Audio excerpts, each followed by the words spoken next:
Blogger রাজি, শাতিমে রাসূল অভিজিৎ রায়, ওয়াশিকুর রহমান বাবু, ফয়সাল আলী বিন দীপক, আরো কতগুলো নাম বলতে পারবো।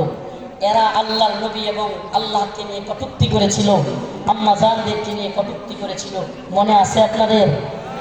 মনে আছে?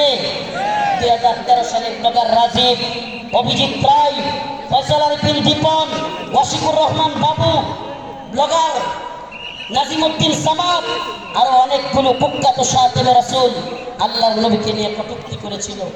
ও প্রিয় মুসলিম উম্মার যুবকেরা, আজকের এই ঐতিহাসিক প্রোগ্রামে আমি যদি সেই মজলুম ভাইদের কথা না বলি, আমি তাদের সাথে কারাগারে ছিলাম। ওয়াল্লাহি এক একটা ভাইয়ের মিথ্যা মামলায় ফয়সাল আলী বিন দীপনকে, অভিজিৎ রায়কে কে বা কারা হত্যা করেছে। ভার্সিটির প্রিয় যুবকদেরকে, আমার প্রিয় যুবক ভাইদেরকে এরা কারাগারে বন্দী করে রেখেছে।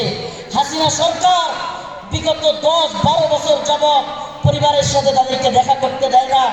আমি প্রায়ই কোর্টে গেলে তাদের সাথে দেখা হইতো।